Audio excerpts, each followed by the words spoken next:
오늘 말씀은 바울이 재판을 받고 있는데 로마 법정이죠. 그래서 재판장은 누구냐면 총독 벨릭스가 이제 재판장이고요. 여기는 이제 가이사라 그 총독부에 있는 법정이 되겠죠. 그리고 고소하는 사람이 있어야 되잖아요. 고소하는 사람은 아나니아 대제사장이고 또 이제 변호사를 샀죠. 더들로라고 하는 변호사를 사가지고 함께 이제 거기에 이제 재판에 참여하고 있습니다. 그러면 이제 고소당한 사람은 바울이 되겠죠. 그래서 이제 고소하는 측에서 더들로라고 하는 변호사를 통해서 로마에 반역했다. 첫 번째 고소는요. 두 번째는 나사렛 이단이다. 세 번째는 성전을 더럽혔다. 이제 이런 죄목으로 고소를 했습니다. 그래서 첫 번째 로마에 반역한 이런 정치적인 반란 사건이다에 대해서 5절에 보면 이렇게 고소하고 또 바울이 거기 답변하는 게 있습니다. 우리가 보니 이 사람은 전염병 같은 자라. 전염병이라는 것은 굉장히 이렇게 확산이 잘 되잖아요. 감염이. 천하에 흩어진 유대인을 다 소유하게 하는 자요. 그래서 유대인들을 소유하겠다는 얘기는 정치적으로 로마에 대항하도록 하는. 그러니까 이제 반란 일으키는 정치범이다. 이렇게 고소한 거죠. 그래서 바울이 여기에 대해서 답변하라 해서 답변했는데 11절에 보면 이렇게 답했습니다. 당신이 아실 수 있는 바와 같이 재판장에게 하는 말이죠. 내가 예루살렘에 예배하러 올라간 지 12이틀밖에 안 되었고 그래서 바울이 3차 선교를 마치고 예루살렘에 도착해가지고 그 천부장 로마 군인에 의해서 보호받는 체포당하는 그 기간이 전체가 12일이에요. 12일 동안에 예루살렘에 와서 정치적인 활동을 해가지고 사람들을 선동해가지고 이제 쿠데타를 했다 이런 얘기인데 거기에 대해서 이제 바울이 객관적인 그 증거들을 제시하게 되는 겁니다. 첫날 예루살렘에 도착했고 둘째 날 야고보를 비롯한 예루살렘 장로들을 만나서 3차 선교에 대해서 보고했고 그러고 나서 이제 결례를 행하는 게 어떠냐라는 권고를 받아가지고 그러면 이제 나시린의 소원 결례를 하겠다. 그 유대인의 율법의 전통 중에 하나거든요. 이거는 유대인들에게 내가 반유대적이 아니다. 이걸 보여주기 위해서 한 거예요. 그래서 일주일 동안에 결례를 마쳤다. 그랬는데 이제 이방인을 데리고 성전에 들어갔다 해서 소동이 일어나서 군인이 와가지고 바울을 보호하게 된 거죠. 그러고 나서는 이제 바울에 대한 살해 음모가 있었고요. 이러니까 이제 사내들인 공에 그 살인 음모, 살해 음모 이런 거가 전부 다 12일 동안에 이루어진 거예요. 그러니까 사실은 바울은 아무것도 한 거 없죠. 그래서 아는 바와 같이 나는 정치적으로 로마를 반역하는 그런 행동을 한 적이 없습니다. 라고 얘기를 했습니다. 자, 그래서 이제 두 번째 고소 항목이 뭐냐면 나사렛 이단의 괴수다. 자, 이런 문제에 대해서 바울이 이제 답변하게 되는 건데요. 14절에 보니까 이렇게 말했습니다. 그러나 이것을 당신께 고백하리이다. 나는 그들이 이단이라 하는 도를 따라 조상의 하나님을 섬기고 율법과 선지자들의 글에 기록된 것을 다 믿으며 보면은 저 사람들이 고소할 때 이단이라 했죠. 근데 어떤 이단이냐면 나사렛 이단의 우두머리다. 그러니까 나사렛은 예수님의 동네 그 나사렛 예수 그럴 때 그 나사렛 예수를 추종하는 무리들의 우두머리다. 바울이 이래서 이제 이단의 괴수다라고 한다. 근데 바울은 이것을 이제 변호하면서 도를 따라 그랬죠. 도를 따라. 그러니까 우리는 이단이 아니고 도, 다시 말하면 진리, 그리고 올바른 신앙이다. 이제 이거를 바울이 변호를 하게 되는 거예요. 그러면 이게 근거가 뭐냐라고 할 때 첫 번째가 뭐냐면 조상의 하나님을 섬기고 그랬죠. 그러니까 이제 유대교에서 볼 때 나사렛 이단의 괴수다. 이렇게 하니까 그게 아니다. 유대교도 하나님을 섬기고 우리도 하나님을 섬긴다. 그러니까 우리가 섬기는 하나님은 뭐 신생 제품이 아니다. 뭐 전혀 모르던 하나님을 새롭게 발견해서 섬기는 게 아니고 유대교에서 섬기던 구약 성경에서 말하는 여호와 하나님, 이스라엘 하나님, 그 하나님을 우리가 지금 섬기고 있다. 그러니까는 유대교에서 볼 때 이단이라고 할 만한 근거가 없다. 그런 얘기죠. 두 번째는 율법과 선지자들의 기록된 것을 다 믿으며 그랬죠.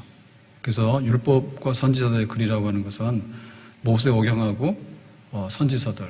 이거는 구약 성경을 지칭하는 말이에요. 구약 성경을 다 믿는다.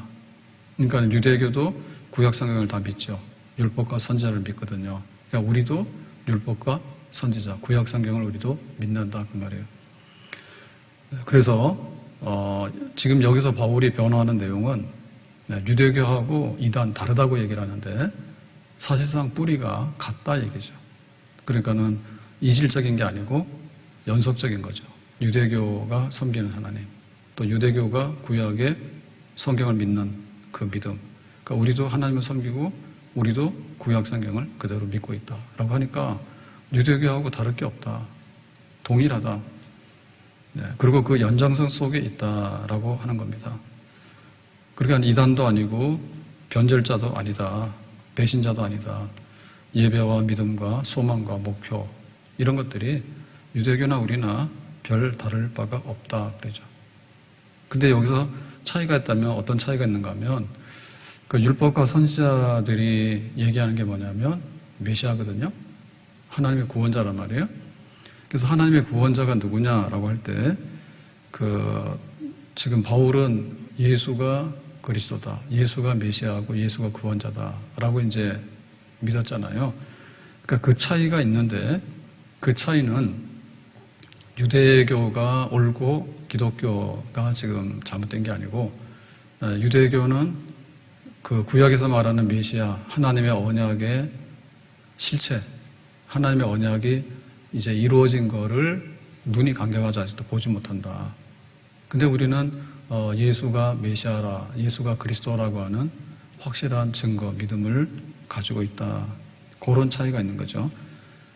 그래서 구약 성경은 하나님의 언약이잖아요. 그죠? 하나님의 언약인데 하나님의 언약의 그 약속한 메시아를 우리는 알았다. 바로 예수다. 그러니까 구약의 그 언약의 발전이 있어요.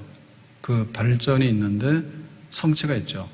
그래서 점진적으로 발전적으로 메시아가 어떤 분이냐라고 하는 것이 이제 구약 성경이거든요. 근데 그 구약 성경의 점진적인 발전적인 메시아 언약의 성취가 예수님 안에서 이루어졌다는 것을 우리는 알았다 얘기죠. 그러니까 오히려 유대교는 퇴행적이고 유대교는 과거에 잡혀가지고 흑암 가운데 있는 거고 우리는 눈을 뜨고 하나님의 언약의 발전, 하나님의 계시의 발전, 하나님의 메시아의 그 실상을 우리는 똑똑히 성경을 통해서 잘 알았기 때문에 예수를 그리스도다, 메시아다라고 받아들인 거죠. 그러면 아브라함의 언약은 어때요? 네, 아브라함의 언약은 똑같아요. 유대교나 기독교나 아브라함의 언약 똑같아요. 하나님이 아브라함에게 믿음의 조상으로 삼겠다. 그래서 아브라함의 후손 중에 메시아가 오겠다. 그렇게 했죠. 뭐 아브라함의 이 언약도 사실은 그 앞으로 가보면은 하나님께서 이제 에덴 동산에서 선악과를 먹었을 때 나가라 해서 추방당했는데 그러고 나서 이제 가죽옷을 입혔잖아요. 그러니까 장차 여자의 후손이 메시아로서 올 거다. 그러니까 거기에 있는 거죠. 그러니까 이 세상은 하나님의 메시아를 약속받았다. 인간이 타락해서 에덴 동산에서 쫓겨났지만 그런데 언젠가 여자의 후손 중에 가죽옷을 입고 와서 우리를 구원할 거다. 근데 이제 아브라함을 불러가지고 아브라함의 자손 중에 믿음의 조상을 삼아가지고 이제 메시아가 올 거다.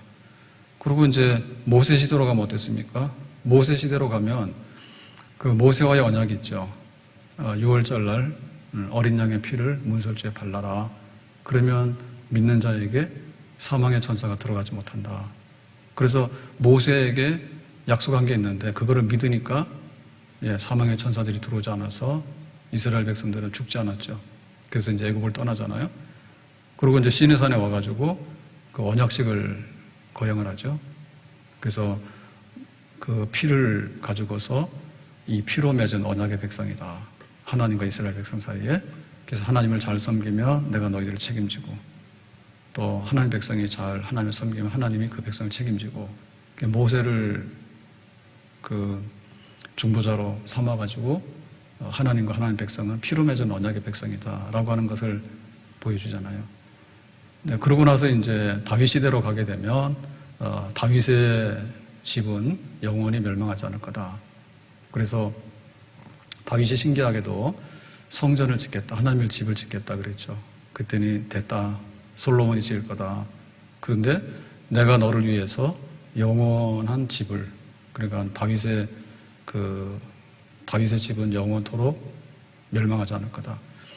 다시 말하면 다윗의 집이라고 하는 것은 메시아, 예수님의 혈통인데 그 예수님의 오심에 대해서 다윗에게 약속한 것이 나중에 예수님에게 이루어지죠. 그래서 성경에 보면 예수님을 호칭할 때 다윗의 자손 예수여 이런 말이 나오거든요. 그러니까는 다윗에게 왕을 세워서 영원히 무너지지 않는 왕 삼을 거다. 근데 사실상 다윗의 아들, 그 다음에 다윗의 후손들은 나중에 바빌론에 망하기도 하고 또 로마에 망하기도 해서 망해요.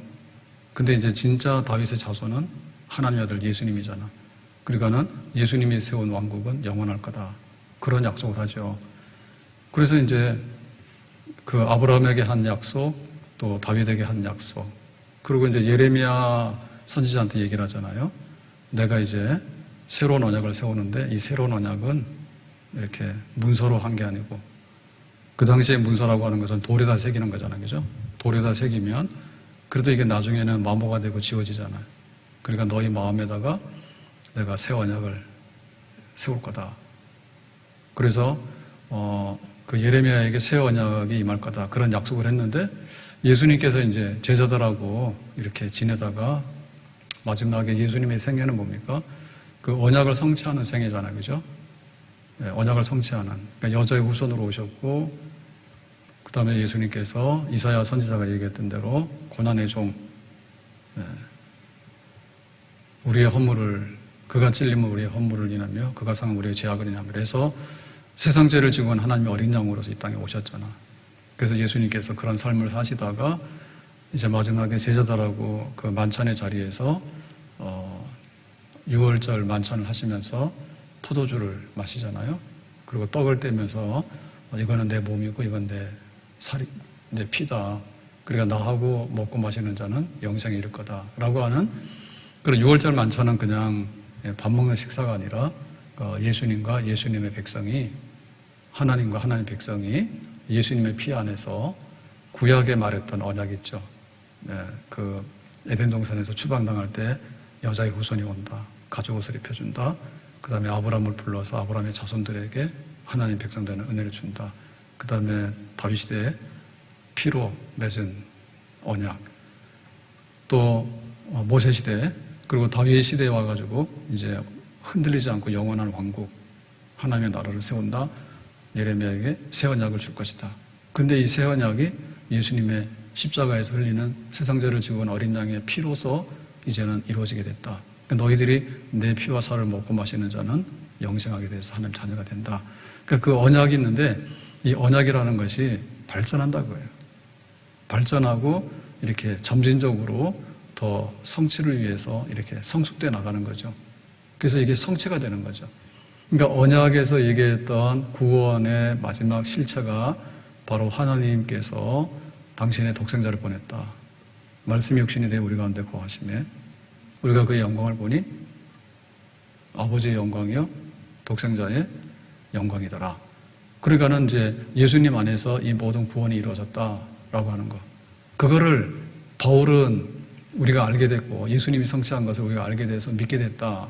근데 유대교는 아직도 구약의 어두운 데서 갇혀 있는 거예요. 그래서 우리가 아브라함의 자손인데 할례만 하면 되지. 그런 생각. 그리고 우리가 구약의 율법이 있는데 이 구약의 율법을 지키기만 하면 되지. 그런 생각에 머물러 있거든요. 영적으로 보면 뭡니까? 영적으로 보면 유대교가 훨씬 더 성숙하고 이렇게 더 영적으로 더 깊이 있는 게 아니고 오히려 초등학문. 그래서 율법은 행위의 의로움을 얻을 수 있는 게 아니고 율법으로 인해서 우리가 죄성을 깨닫고 믿음밖에 없다라고 하는 것을 깨닫게 하는 건데 그 율법도 유대교는 잘못 고집을 부리고 있는 거고 그 다음에 이제 구약에서 말하는 어린 양의 피라고 하는 이런 짐승의 제사 같은 제사가 우리의 죄를 완전히 속죄할 수 없잖아요. 만약에 사람이 죄 지었는데 짐승 가져가서 양 하나 가져가서 해결한다면 감옥 갈 사람 누가 있어요? 양 100마리, 1000마리 사다 놓고는 그때마다 죄 지어서 네가 가라, 네가 가라 하면은 그 사람 아무 문제도 없는 사람이 되잖아요. 그게 말이 안 되는 거지. 그러니까 이제 그 제사제도와 율법이라고 하는 것이 진짜 예수님을 알게 하는 하나의 그 과정이었는데 그 과정 자체에 붙들려가지고 율법이 의롭다함을 받는다라고 유대교가 고집을 하니까 바울은 율법으로 의롭다함 받지 못한다. 그게 그런 뜻이 아니다. 라고 바울은 더 율법에 성숙된 것을 알게 된 거지. 그러면은 짐승의 피로서 우리가 속죄함을 받고 하나님 앞에 나갈 수 있다. 그게 아니고 짐승의 피로서 장차 올 세상의 죄를 지고 간 하나님의 어린 양 예수님의 십자가의 대속을 믿도록 그렇게 맛보기를 보여준 건데 실제로 예수님의 십자가 피는 믿지 않고 계속해서 짐승의 피를 가지고 제사를 드려야 된다라고 하고 그러니까 유대교에서 볼 때는 바울을 이단이라 하지만 바울이 볼 때는 뭐예요? 우리가 진짜 도를 깨닫고 하나님의 언약의 성취를 알아본 진짜 믿음의 백성이다. 그럼 오히려 유대교가 태행적이고 유대교가 장님이 돼가지고 소경처럼 앉아있는 거다라고 얘기를 하는 거죠. 뭐가 맞아요? 우리는 당연히 바울의 얘기가 맞지. 그러니까 유대교의 사람들이 볼 때는 바울은 저거는 우리하고 다른 이단이다라고 고소하고 욕을 했던 것이죠. 자, 이래서 이제 하나님을 같이 믿고 율법과 선지자도 같이 믿는데 다만 유대교가 깨닫지 못해서 그런 거다. 언약이 성취됐는데 예수님이 언약을 성취한 게 아니라 아주 이단이다라고 얘기를 하기 때문에 거기서 유대교가 잘못된 거다. 그 얘기를 했고요.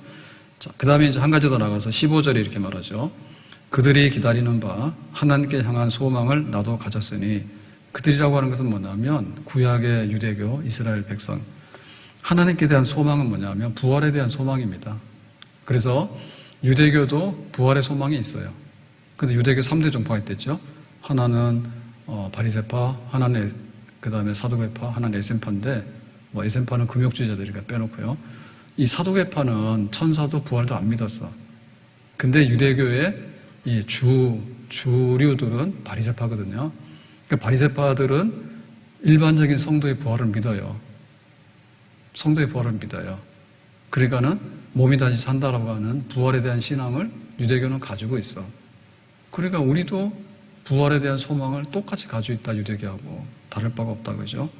나도 가졌으니 나도 유대교에서 주류가 바리새파인데 바리새파 중에 내가 바리새파고 바리새파 중에서도 나도 굉장히 그 열심히 있는 사람이었죠. 가말리엘의 문화에서 율법을 배운 엘리트잖아요. 그러니까 나도 당연히 부활에 대한 소망이 있다. 그것은 뭐냐면 의인과 악인의 부활이 있다. 그러니까 부활에는 두 종류가 있는데 하나는 의인의 부활은 생명의 부활이고 악인의 부활은 사망에 이르는 부활이에요. 그래서 그 믿는 사람도 부활하지만 안 믿는 사람은 부활한다. 믿는 사람은 영생에 들어가는 거고 안 믿는 사람은 영벌에 들어가는 거죠. 부활한다. 그런 믿음 똑같이 가지고 있다. 그러니까는 쟤네들이 유대교가 바울에게 이단이라고 할 바가 없는 거지. 다만 바울의 얘기 속에는 뭐냐면 일반 성도의 부활이 있기 때문에 하나님의 아들로 오신 예수님도 3일 만에 부활하셨다. 그게 틀린 게 아니다. 그리고 예수님의 부활을 우리는 친히 목격을 했다. 그래서 우리가 부활을 얘기했다. 이런 얘기가 되겠어요. 그러니까 우리는 나는 어떻게 살았느냐라고 할 때 유대교처럼 경건하게 살았지. 반유대주의로 아주 개망나니처럼 산 건 아니다. 불신자처럼 이방인처럼 산 건 아니다. 그 얘기입니다. 16절에 이것으로 말미암아 내가 악인의 부활과 의인의 부활이 있는 그러니까 내세에 소망이 있는 그런 바리새인으로 또 유대교의 전통적인 신앙을 나도 가지고 있었기 때문에 나도 하나님과 사람에 대해서 항상 양심에 거리낌이 없기를 힘쓰나이다. 그러니까 하나님 앞에 올바르다. 사람 앞에 올바르다. 하나님을 사랑해라. 예. 사람을 사랑하고 이웃을 사랑해라. 예. 그렇게 나도 그렇게 열심히 살았죠. 왜냐하면 의인과 악인의 부활이 있기 때문에 하나님의 심판대 앞에 쓰는 거예요. 하나님 앞에 심판대 앞에 쓴다라고 생각하니까 양과 염소의 비유 이런 것처럼 오른편 왼편 그건 내가 의인의 부활에 참여해서 하나님의 상 주시는 그런 장래 내세의 소망이 있단 말이지. 그러니까 나는 경건하고 꺼리낌이 없이 살았다. 하나님 앞과 사람 앞에, 그리고 내 양심에 부끄럽지 않게 경건하고 열심으로 그렇게 살아왔다. 그러니까 내가 무슨 이단이냐 얘기죠. 예. 유대교에서 나사렛 이단의 우두머리라고 얘기를 하는데 성경 똑같이 믿지. 부활에 대한 소망도 똑같지. 하나님 앞에 인정받으려고 경건하게 열심히 살았지. 그리고 구약의 율법과 선지자를 똑같이 믿지. 다만 저 사람들이 눈이 얻어가지고 언약의 성취가 우리는 이루어졌다고 보는데 언약의 성취를 아직도 이루지 않았다고 보기 때문에 그런 관점의 차이가 있지만 근본적으로 율법과 선지자를 기본 이 성경으로 해서 해석하는 것은 똑같다. 그러니까 이단 아니다 얘기죠. 바울의 얘기가 맞는 거죠. 자, 세 번째 고소가 뭐였습니까? 이방인 성전에 데리고 간 거 있잖아요. 여러 번 말씀드렸는데 다시 6절에 보니까 이렇게 그들이 고소했죠. 그가 또 성전을 드럽게 하려 함으로 우리가 잡아싸우니, 그러니까 이게 이제 고소하는 내용이에요. 그러니까 성전에 들어가서 성전을 더럽혔다 바울이. 이게 고소 항목이에요. 그래서 우리가 바울을 체포해서 죽이려고 했다 이렇게 얘기하니까, 자, 여기에 대한 바울의 변론입니다. 17절, 여러 해 만에 내가 내 민족을 구제할 것과 재물을 가지고 와서, 여기 여러 해 만이라는 얘기는 바울이 1차 선교 마치고 2차 선교 마치고 3차 선교를 마치고 왔어요. 그러니까 2차 선교 마치고도 예루살렘에 왔고 3차 선교 마치고도 예루살렘에 왔어. 그러니까 그 3차 선교 하고 오는 기간이 한 4, 5년이 됐죠. 다 하면. 그죠? 그러니까는 내가 한 4, 5년 만에 예루살렘에 왔는데 왔을 때 뭘 가져갔냐면 구제할 것과 재물을 가지고 와서, 그 구제할 건 뭐냐면 당시에 그 예루살렘에 기근이 들어가지고 교인들 생활이 어려웠거든요. 그러니까 이제 마게도냐라든지 고린도라든지 이쪽에 있는 교회들이 예루살렘 교회를 구제, 헌금을 모아가지고 가져왔단 말이에요. 예, 내가 이렇게 해서 지금 가지고 왔다. 3차 선교 마치고 내가 예루살렘에 왔다. 예. 자, 18절.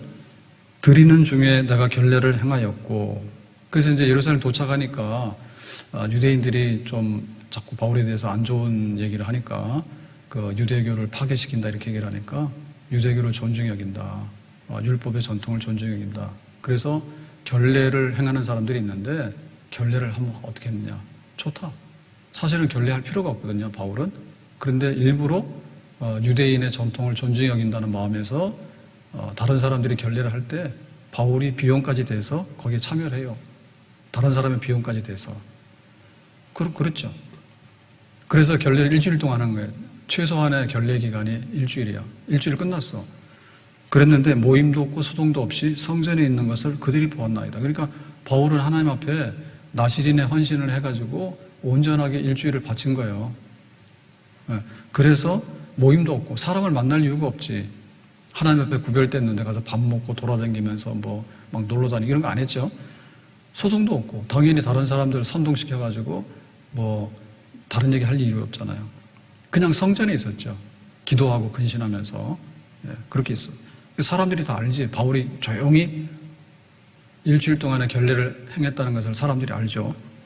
그러나 사건이 왜 생겼냐면 그러나 아시아로부터 온 어떤 유대인들이 있었어요. 여기서 말하는 아시아는 에베소예요. 바울이 3차 선교를 할 때 에베소에서 한 3년 동안 있었죠. 두란노 소원을 또 따로 이렇게 준비해가지고. 그래서 에베소에 있는 사람들 중에 여기 오순절날 예루살렘에 이제 그 예배드리러 온 사람들 있잖아요. 유대인들 중에. 그러니까 에베소에서 바울이 한 3년 있었기 때문에 바울의 얼굴도 알고 이렇게 아는 사람들이지. 그래서 아시아로부터 온 유대인들이 예루살렘에 있었는데 이 사람들 중에 그 드레비모라고 하는 사람을 봤다고 해요. 드로비모가 누구냐면 바울이 이제 구제 헌금을 이렇게 해가지고 올 때 혼자 안 오잖아요. 그러니까 이제 몇 사람 교회 지도자들하고 같이 왔거든요. 그러니까 그렇게 바울의 일행 중에 한 사람이 드로비모야. 그러니까 이 사람이 에베소 사람이야. 그러니까 바울이 이 드로비모를 데리고 왔는데 그냥 이 드로비모는 예루살렘에 있었지 결례를 행하는 바울처럼 성전에 들어가지 않았어요. 이방인은 성전에 못 들어가. 하나님의 성전에. 그런데 에베소 온 사람들이 에베소의 드로비모를 거기서 본 거예요. 예루살렘 시내에서 오순절을 왔다가. 그러니까 이 사람들이 뭐냐면 여기 드로비모가 있는 걸 보니까 얘가 바울하고 친해. 그러니까는 너 성전에 갔지? 그렇게 해가지고는 드로비모는 성전에 들어가지 않았거든요. 근데 드로비모가 성전에 들어갔다라고 이렇게 거짓말로 퍼뜨린 거야. 너 성전에 들어갔지? 안 들어갔는데. 그래가지고 이제 그 유대인들이 그래 바울이 이방인을 데리고 성전 들어가서 성전을 더럽혔다고. 그렇게 이제 소문을 막 내다 보니까 그 좁은 예루살렘 안에 유대인들이 흥분을 해가지고 안 그래도 바울 미워 죽겠는데 이제 탈 잡은 거지. 그래서 이제 바울 죽이자 하고 막 소리를 지르니까 천부장이 달려나와서 조용히 해라 해가지고 이제 바울을 체포해서 보호하게 된, 거기에 대해서 바울이 변론하는 거예요. 있었던 사건대로. 그냥 에베소 온 사람들이 성전에 데리고 들어가지도 않은 걸 데리고 들어갔다고 해서 말해가지고 그런 사건이 생겼다고 그 얘기하는 겁니다. 자, 19절. 그들이 만일 나를 반대할 사건이 있으면, 그러니까 내가 진짜로 이방인을 성전에 데리고 들어갔으면 당신 앞에 와서 고발하라 했을 것이요. 당연하겠죠. 내가 분명히 이 드로비모라고 하는 이방인이 바울과 함께 성전에 있었다는 것을 봤다 그러면은 증인들이 뭐 쏟아져 들어와서 지금 증거할 거냐. 아무도 안 나타났거든요. 고소하는데 아무도 없었단 말이에요.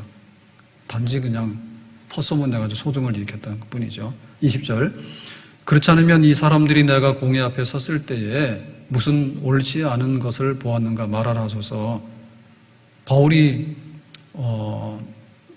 그렇게 이제 소동이 일어나게 되니까 천부장이 체포해가지고 보호했죠. 네, 그러고 나서 뭐예요? 조용하게 사내들인으로 넘겨가지고 재판을 했잖아요. 유대인의 법정에다가 예루살렘에서. 그랬으면 진짜 바울이 이방인을 데리고 들어갔으면 사내들인 재판을 할 때 그 증인들이 가서 사내들인에서 다 증거해가지고 거기서 벌써 이미 재판 판결이 더 났겠죠. 근데 예루살렘의 사내들인 재판, 유대인의 재판을 할 때 아무 증인도 나타나지 않아서 거기서도 바울이 그 얘기를 하는 거예요. 예루살렘 사내들인 공회 재판을 열었는데 그때도 아무 증인들이 없었고 말하지 않았다.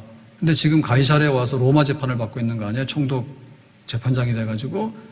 그 지금도 아무도 오지 않았냐. 그러니까는 적어도 그 사내들인 예루살렘 유대인 재판에서도 한 사람도 안 나타났어. 바울이 이방인 데리고 갔다는 증인이. 지금 여기서도 뭐예요? 한 사람도 안 나타났어.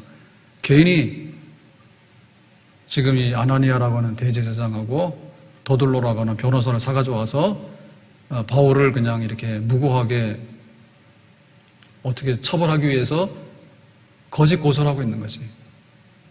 바울이 그 얘기하는 거죠.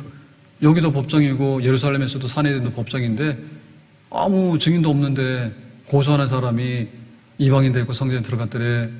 그거 무슨 증거가 있냐? 아무 증거도 없다. 이렇게 말했어요. 21절. 오직 내가 그들 가운데 서서 외치기를, 그 예루살렘의 사내들인에서 유대인들 재판을 받을 때 내가 법정에서 외치기를, 죽은 자의 부활에 대하여 오늘 너희 앞에 신문을 받는다고 한 이 소리만 있을 따름이니이다. 그랬죠. 그래서 사내들인 재판을 받을 때도 쟁점 사항은 뭔가 하면 이방인을 성전에 데리고 들어갔다는 것은 고소도 안 했을 뿐더러 증인도 없을 뿐더러 말 자체도 안 했다. 딱 바울이 사내들인 공회에서 재판을 받을 때 나는 바리새인이요. 그래서 우리 조상들처럼 성도의, 일반 성도의 부활을 믿어요. 죽은 자의 부활을 믿어요. 라고 한마디를 딱 했더니 바리새인들은 그래, 우리 바리새인들도 다 그렇게 믿어. 근데 사두개인들은 뭐예요? 유대교지만은 부활을 안 믿거든요. 그러니까 사두개인들이 듣기 싫어. 바울 조용히 해가지고는 그 사내들이 엉망이 된 것밖에 없다. 그러니까 이방인 성전 사건에 대한 거는 아예 사내들인 재판정에서 언급된 바도 없다. 그게 사실 맞아요. 나는 부활을 믿어요 라고 얘기했더니 바리새인들은 그럴 수 있지 라고 하니까 사두개인들은 그럴 리가 없다. 조용히 해라 해가지고는 거기서 지들끼리 싸우는 바람에 재판이 진행이 못 되고 그만해라 해서 끝나버린 거죠. 거기서 얘기한 거예요. 자, 오늘 말씀 다시 한번 결말을 지으면요. 우리가 그 믿음을 가지고 이렇게 살아가는데 내 믿음 내가 지키는 거예요. 근데 항상 우리는 복음을 전하고 내가 믿는다고 하는 표현을 해야 될 우리의 책임이 있고 우리의 은혜가 있어. 예수 믿으세요. 우리 가족들에게도 말하고 또 우리 이웃들에게도 말하고. 그래서 그런 평화로운 때가 되면 우리가 다니면서 항상 예수 믿어라. 예수는 하나님의 아들이고 우리의 구원자다. 그렇게 이제 복음을 전하는 거죠. 그래서 내가 믿고 복음을 증거하고라고 하는 일은 우리 평생에 해야 될 일이에요. 해야 될 일이에요. 그런데 때로는 우리가 그렇게 자유하지 못해요. 그리고 내가 어디 다닐 수도 없어. 그리고 예수님이 누구다라고 이렇게 자유롭게 전도를 할 수 있는 상황이 안 되고 굉장히 잡혀서 감옥에 가거나 혹은 고소를 당해서 법정에 가서 재판을 받거나 혹은 상대방이 공격을 너무 많이 하기 때문에 우리가 거기에 대해서 우리의 입장을 변론해야 되는, 그러니까 우리가 굉장히 몰리고 이렇게 압력을 받고 수세에 몰릴 때가 있어. 그러니까 우리가 자유롭게 나 예수 믿어요. 자유. 얼마나 좋아요. 말씀드렸잖아요. 우리가 45년에 해방돼가지고 50년에 유교가 나죠. 근데 이제 48년에 이제 우리 정부가 서서 대한민국, 그야말로 조선의 왕정 시대가 끝나고 또 일제 침략받아가지고 주권을 상실했던 나라 잃은 백성의 시대가 끝나고 진짜 우리의 주권을 가지고서 새로운 공화국을 세웠잖아요. 우리들이 투표해가지고 대통령을 뽑는 그런 나라를 세웠잖아. 근데 그 나라를 세울 때 모든 게 다 지금처럼 우리 날짜정해서 대통령 뽑자 그게 아니잖아요. 예. 나라가 없어졌다가 나라를 되찾았는데 나라를 되찾는데도 일본에 대해서 독립운동을 하면서 많은 분들이 애를 썼어요. 근데 거기에 대해서 각자 입장이 다 다르지. 지금 보세요. 여당에서도 대통령 후보가 많이 나왔지만 야당에도 10몇 명이 나왔다고, 내가 하겠다고. 근데 사실은 야당이라고는 지금 정권을 가지고 있는 여기 당하고 그렇지 않은 당하고 둘 안 해도 막 수십 개가 있는데 우리의 처음에 우리나라가 헌법이 없잖아. 헌법이 없다는 얘기는 우리나라가 어떤 나라가 돼야 될 것인가에 대한 그림이 없잖아요. 그리고 헌법에다가 우리 공산당 그러면은 공산당이요. 우리나라 사회주의 그러면 사회주의야. 그 사회주의도 여럿이 있잖아. 캐나다 사회주의잖아요. 좋죠. 캐나다 사회주의 좋지. 근데 사회주의 중에서도 그런 캐나다식의 그런 사회주의 혹은 북유럽식의 그런 복지 사회주의가 아니고 그냥 사람 막 잡아다 패버리고 뭐가 털어버리고 평등하게 한다는 이유로 인해서 곤란하지. 그런 사회주의면. 그러니까 초창기에 우리 헌법이 없는 상태에서 헌법에 조항 하나를 넣을 때 어떤 걸 넣는가에 따라서 국가의 미래나 기초가 완전히 달라지잖아요. 네, 그런데 사실 보면 지금까지 우리가 기독교로 인해 가지고 우리 기독교가 우리 전통적인 종교도 아닐 뿐더러 얼마나 빈약합니까 기독교가. 근데 기독교에 대한 이해가 있고 기독교에 대해서 우호적이고 그런 이제 법이 생기고 또 자유민주주의 법으로 인해 가지고 우리 북한하고 같을 수가 없잖아요. 그러니까 이렇게 분단이 될 수밖에 없잖아. 그러니까 때에 따라서는 우리가 자유하면 좋은데 법에 의해서 막 재판을 받으라 하고 만약에 법이 말하기를 교회는 퇴폐업이다 이렇게 얘기를 하면 그렇게 되는 거예요. 북한에서 그랬잖아 지금. 북한에서는 교회 신앙 자체가 불법이에요. 이게 시국사범이라 시국사범. 신에게 기도한다라고 하는 것은 곧 유일 사상에 대한 도전이요. 김일성이나 김정은이 하라는 대로 해야 되지 무슨 신에게 기도를 해. 그거 자체가 반동, 국가의 헌법을 뒤흔드는 정치범 1호란 말이에요. 그러니까 믿는 사람들을 잡아다가 막 그 수용소에다 집어넣고 격리된 강제 수용소에다 집어넣고 막 그렇게 하잖아요. 그러니까 법이 그렇게 하면 그렇게 되는 거지. 그래서 오늘 이 얘기를 보면서 바울의 1, 2, 3차 전도는 그래도 많은 박해가 있고 어려움이 있었지만 그냥 가고 싶은 대로 가는 거예요. 내가 에베소 가고 싶으면 에베소 가는 거고 고린도 가고 싶으면 고린도 가는 거고 가는 거예요. 그리고 예배드리는 그 자리에서 강론하고 설교를 할 수 있는 거예요. 사람들 모아놓고 복음이 어떤 거고 예수님이 어떤 분인가에 대해서 굉장히 풍성하고 자유롭게 얘기를 할 수 있는 거예요. 그런데 3차 선교를 마치고 오니까 바울이 체포가 돼가지고 죄수가 됐다니까. 죄수가 되니까 재판을 받아야 되잖아요. 로마 시민권자이기 때문에 죄수가 됐는데 죄 몫을 알아야 되잖아. 그러니까 쪼는 거죠. 터는 거죠. 그죠? 로마 법이 털고 그 다음에 유대인들이 세 가지 항목, 성전 더럽혔다, 그 다음에 이단의 괴수다, 그 다음에 로마 반동한 거다, 이렇게 고소했잖아. 그러니까 사실상 로마 제국에서 볼 때는 기독교가 별 문제가 없었어요. 왜냐하면 얘네들이 총 들고 뭐 로마를 반역한 것도 없고 세금 안 낸 것도 없고 했기 때문에 별 문제가 없었어. 놔두는 거거든요.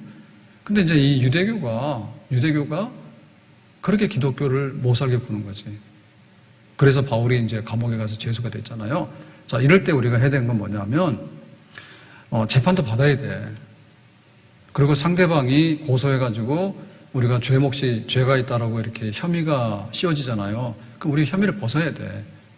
그러니까 이런 일들이 너무나 힘들고 너무나 창에 찔리는 것처럼 날카로운 거야. 이것도 겪어내야 돼.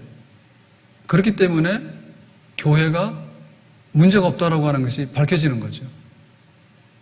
재판 안 받아보면 항상 의심받거든요. 요거 혹시 그런 거 아니야? 라는 얘기를 계속해가지고 그런 것 같아? 라고 해서 그냥 계속해서 돌 던져버리면 항상 맞을 수밖에 없다고. 근데 이런 재판 과정을 통해서 예루살렘에서 사내들인 유대인의 재판을 받았는데 별 문제 없었거든요. 그러니까 로마식으로 재판을 받는 거 가이사라에서 별 문제 없어요. 근데도 이게 끝나지 않으니까 이 재판이. 그래서 바울이 여기서 2년 동안 더 있다가 나중에는 로마 가서 이제 다시 재판을 받잖아요. 그러니까는 기독교가 온전하고 복음이 온전하다라고 하는 것은 그야말로 법정에서 한 번은 검증을 받아야 될 사건이야. 힘들지만 해야 돼. 힘들지만 해야 돼. 그래서 내가 기독교인으로서 신앙을 가지고 내 자리를 잡으려면 교회 가면 좋대. 전도받아서 갔더니 분위기 좋고 은혜가 있어. 거기서 끝날 수 없는 거예요. 내가 정말 믿는 이 기독교가 진짜 맞는 건지, 혹은 세상 사람들이 오해하는 그런 오해에 대해서 나는 답을 할 수 있는지, 우리도 법정에만 끌려가지 않았을 뿐이지 똑같이 법정에 끌려가서 재판받는 그런 과정을 겪어야지 옳고 그름과 이게 유익한 건지 안 한 건지를 확실하게 내 것으로 만들어서 알게 되는 거죠. 주기실 목사님이나 손양 목사님이 순교자라고 얘기하잖아요. 그런데 이분들이 순교자가 될 수 있었던 건 뭔가요? 재판받아서 그래요. 그냥 지나가다가 돌 던졌는데 돌멩이 맞고서 어디서 날라온 돌인지 모르겠는데 맞아 죽었다면 그건 순교라고 안 해. 고소당해가지고 잡혀가가지고 변론하게 됐는데 이것이 순전히 옳았다. 그리고 이것이 순전히 신앙의 문제고 이것이 교회를 옹호하는 문제고 그리스도를 위한 문제다라고 하니까 그 죽음이 순교다라고 얘기를 하는 거예요. 재판받으러 가야 돼. 그래서 주기철 목사님도 감옥에 여러 번 갔어요. 일본 사람들 듣기 싫으니까 자꾸 잡아다가 막 고통을 주고 가둬놓고 막 하거든요. 회유하거든요. 근데 안 됐죠. 끝까지 나중에는 평양 감옥에서 못 나오고 돌아가시지만 손영호 목사님도 마찬가지고요. 재판받아요. 그 재판의 기록들이 있어요. 그래서 그 재판받으면서 할 때 보면 우리가 다 몰라서 그런데 그 재판에 대해서 이렇게 지금처럼 변호사를 막 못 사잖아요. 그래서 손수 쓰는 거야. 그래서 일본 검사들이 혐의를 붙이죠. 대부분의 혐의는 뭐냐면 일본이 협조 안 한다는 거예요. 정치범이에요, 정치범. 일본이 협조 안 하는 거예요. 아니 여기 신사참배 한 다음에 예배 드리라는데 왜 너희들이 신사참배 안 하고 예배 드리냐 이거지. 협조 안 하냐 이거지. 우리는 그거는 협조할 수 없다고. 그렇게 해서 그 변론하는 거죠. 왜 일계명에 의하면 하나님은 어떻게 섬겨야 되고 예배는 어떻게 되고 이렇게 나오니까. 그런데 이 법정의 재판이 올바르냐 말하죠. 올바르지가 않으니까 거기서 3년도 살다가 무기징역도 살다가 그렇게 되는 거지. 바울도 하나님께서 볼 때 바울 좀 편하게 하면 얼마나 좋을까 이런 생각도 하거든요, 우리가. 근데 그게 아니라 지금 기독교를 전 세계적으로 알려서 흠이 없고 정말 하나님을 사랑하고 이웃을 사랑하고 또 하나님의 구원이 보장된 정말 거룩하고 경건한 하나의 그 영적 진리입니다 라고 하는 것을 알려고 그러면 뭐냐면 제일로 치열한 데 가가지고 재판을 받아봐야지 아는 거예요. 재판을 받아봐야지 아는 거예요. 그 과정을 바울이 겪어요. 힘들지. 감옥 가는 게 힘들잖아요. 그리고 거기서 변론하는 게 힘들잖아요. 왜냐하면 상대방이 고소해가지고 공격을 계속 하니까 거기에 대해서 아무런 대책 없이 그런데요? 라고 하면 뭐냐면 그래 너희들은 죄인들이고 반사회적이고 반로마적이니까 없어져 라고 하면 없어져야 되거든요. 근데 그게 아니라고 하는 거. 우리가 정금같이 나온다라고 얘기를 했는데 뭔가 우리의 신앙이 정금이 되려고 그러면 정금되는 과정을 겪어야 되는 거지. 겪어야 되는 거지. 그래서 지금 루터도 마찬가지고요. 루터도 의인은 믿음으로 말미암아 산다라고 해가지고 성당 문 앞에다 붙였잖아요. 뭐 면죄부 사거나 다른 행위로 되는 게 아니고 믿음으로 의료 또한 받아서 구원받습니다 라고 하는 것을 성당 문 앞에다 붙였잖아요. 이게 잘못된 거라고, 이게 옳다고. 그래가지고는 잡혀가서 재판을 받잖아요. 그게 보름스 회의예요. 국회예요. 가서 거기서 네가 한 말에 대해서 취소하면 풀어줄게 라고 했더니 나 그 말 취소 못해요. 믿음으로 사는 게 맞아요 라고 얘기를 하잖아요. 그러면서 자기의 각오 결심이 뭐냐면 주여 내가 여기 있나이다. 나를 도우소서. 사실 루터가 그냥 말 한마디 아이고 내가 죽을 것 같으니까 그냥 한번 해본 소리예요 라고 꼬리를 내리고 재판받는 데서 범벅을 해가지고 주저앉았다면 루터는 그야말로 종교개혁의 새로운 시대를 열었다는 사람 못 됐겠지. 재판받는 과정에서 아니요 내가 지금 말한 게 맞아요. 성경 로마서 1장 16절에 그게 맞아요 라고 함으로 인해가지고 새로운 종교개혁의 아침에 새로운 시대를 열게 됐던 거예요. 그래서 우리가 좀 더 단단해지자. 그냥 은혜로운 게 좋아요. 예수 믿으세요. 좋아요. 좋지. 근데 때로는 혹독한 검증 과정이 있다니까요. 그래서 우리 믿음의 선조들의 신앙을 볼 것 같으면 집에서 제사장 때문에 집에서 난리굿을 다 폈다고 다. 왜 여자가 사람들 있는데 가냐 그거지. 옛날에 그런 게 있잖아요. 여자들이 어디 바깥 출입을 하면 더군다나 모여서 모르는 사람들 구덩이 속에 들어가서 그런 공동체에서 들어가서 왔다 갔다 하냐. 그거 참 용납하기 어려운 것들 있잖아. 근데 그건 뭐냐면 집안에서 다 재판받은 거 아니에요? 가정재판 다 받았잖아. 그러니까 너는 남자니까 제사상 지켜야 되니까 못 가고 여자는 네 조부는 할 수 없어. 이렇게 한다든지 아니면 이제부터는 너는 집안에서 족보에서 빼내가 라고 한다든지 그런 겪었잖아. 사회적인 그게 올 때마다 감옥에 가는 일도 생겼고 여러 가지로 교회에 대한 그런 재판과 그런 시비와 이런 고소대에서 그거를 겪어내면서 비로소 지금 우리 교회라고 하는 이런 것들이 인정을 받게 되면서 단단하게 자리를 잡았던 거예요. 그래서 우리는 항상 기도할 때 평화롭고 좋은 시대에 잘 먹고 잘 살면서 하나님 마음껏 섬기면서 이렇게 전도하면서 부흥하면서 이게 사랑하는 우리 소원이지. 그러나 때에 따라서는 그게 아니라 고소당하고 고발당하고 끌려다니고 재판받고 또 재판받고 또 재판받고 재판 덩터리를 하고 그러니까 바울이 마지막에 로마 가서 재판을 받았는데 끝내는 불법한 재판을 받잖아요. 네로 때문에. 그래서 얘는 참수형이다 해서 바울은 순교예요. 그 마지막에 남긴 바울의 그 서신이 뭔가 하면 디모데후서인데, 그날에 의로운 재판장이 내게 상 줄 것이니 라고 했을 때 그 바울의 믿음의 마지막은 그날 예수님께서 재림하시는 날, 하나님의 백보자 앞에서 심판하시는 그날에, 그때 재판장은 하나님이 되는데 하나님의 의로운 재판장일 거라고.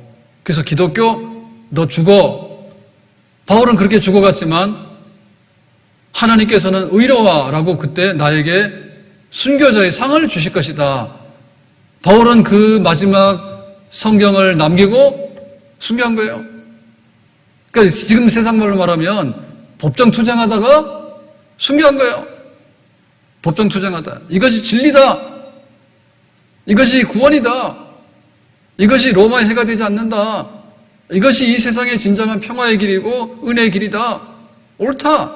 그거를 끝까지 주장하면서 세상의 인정을 받지 못하니까 네로에서 너는 죽어라 해서 죽게 된 거죠. 비록 그렇다 할지라도 우리는 그 길을 가야 될 줄로 믿습니다. 근데 사실은 이미 우리 믿음의 선조들이 그런 길을 닦아놨기 때문에 우리가 도망가거나 변절 안 하면 돼. 우리가 도망가거나 변절 안 하면 된다고. 따로따로 잡혀가서 재판받으면서 이게 옳으니 말으니 교회가 그러니 들으니 할 거 없는 거예요. 이미 다 결론 난 거에 대해서 세상을 한 번씩 찔러보는 거예요. 왜냐하면 정권이 바뀔 때마다 기독교에 대해서 우호적이지 않으면 또 불러다가 이렇게 해보고, 공산당들이 들어서면 기독교를 없애려고 해보고 하는데 이미 결론 난 겁니다. 하나님 옳다 하시는 것. 이 세상에 필요한 구원은 예수 복음밖에 없는 줄로 믿습니다. 평탄한 길 열어주세요. 그렇지 않더라도 우리 믿음의 심지를 견고하게 지키면서 꿋꿋하게 나이 갈 길 다가고 선한 싸움을 잘 싸워낼 수 있도록 힘 주세요. 바울처럼 끝까지 서서 이겨내는 우리가 되기를 예수님의 이름으로 축복합니다. 기도합니다. 오늘 주신 말씀과 같이 바울이 가이사라 로마 법정에서 재판받으면서 잘 변론했는데 오늘 우리도 믿음에 굳게 서서 흔들림이 없이 앞만 보고 그 길을 따라 나가기를 원합니다. 예수님 이름으로 기도합나이다. 아멘.